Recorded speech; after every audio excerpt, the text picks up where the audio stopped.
Bismillah, Alhamdulillah, wassalatu wassalamu ala Sayyidina Rasulillah Muhammad bin Abdullah wa ala alihi wa sahbihi wa man walah.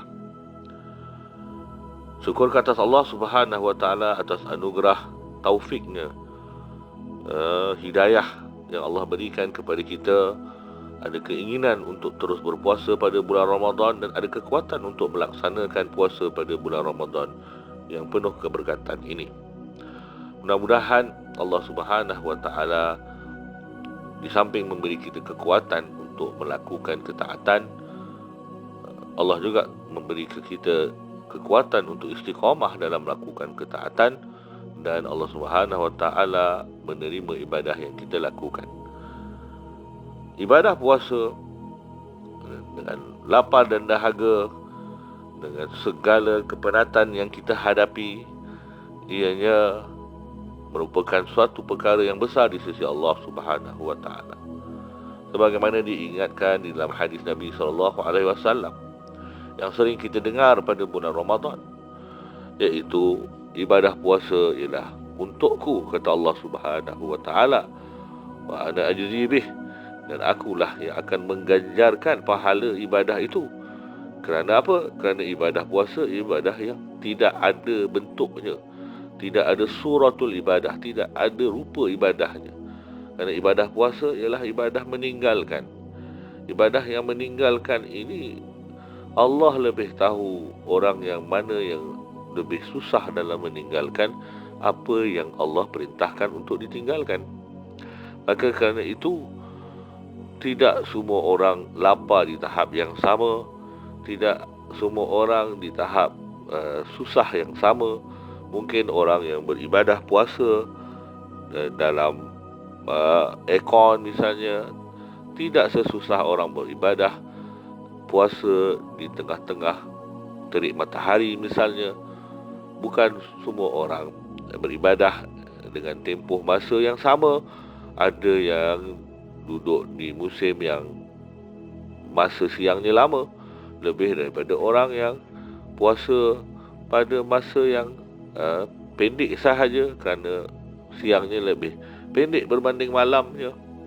Dan begitu semua ialah hanya Allah yang tahu kesulitan yang dihadapi oleh insan di dalam menunaikan tanggungjawab kehambaan dan kejujuran mereka dalam melakukan ibadah yang diperintahkan.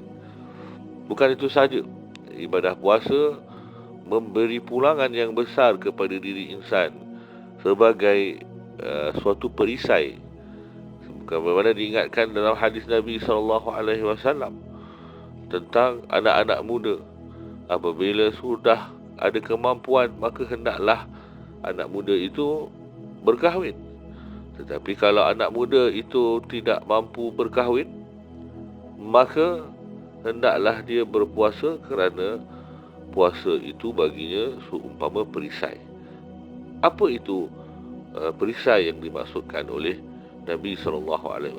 Perisai yang dimaksudkan ialah perisai takwa, yang meletakkan diri hamba berhati-hati dalam mengikut segala keinginan dirinya, yang membantu diri insan itu untuk tidak menembus kepada perkara-perkara yang diharamkan oleh Allah Subhanahu wa taala, kerana dia sudah biasa untuk tidak berlebih-lebihan pada yang halal. Dan ibadah puasa ialah ibadah itu, ibadah yang diusahakan oleh seseorang hamba untuk tidak berlebih-lebihan pada yang halal. Kalau kita lihat fungsi makan, untuk makan yang halal, orang itu makan pada sahur, kemudian menahan dirinya sepanjang hari pada ketika berpuasa, kemudian dia berbuka puasa pada waktu maghrib. Maka ini menunjukkan bahawa latihan puasa itu mengajar insan untuk tidak berlebihan dalam perkara yang halal.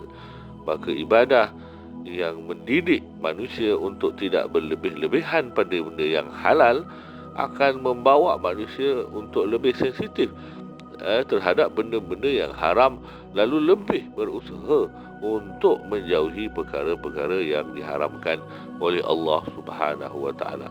Oleh yang demikian, ibadah puasa dengan sifat ini, dengan fungsi ini akan menjadi perisai kepada insan, perisai daripada keharaman, perisai dengan sifat wara' dan tidak berlebih-lebihan dalam perkara yang dihalalkan oleh Allah Subhanahu wa taala.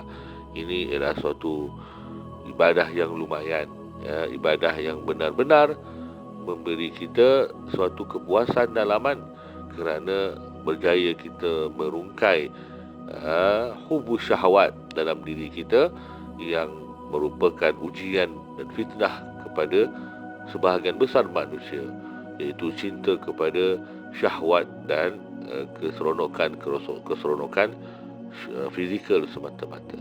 Mudah-mudahan ibadah puasa kita kepada kali ini banyak membantu kita untuk menjadi sebab-sebab kita mendapat kebaikan yang besar, terutamanya dalam mengutamakan hubungan kepada Allah melebihi hubungan kepada diri kita sendiri. Wallahu a'lam.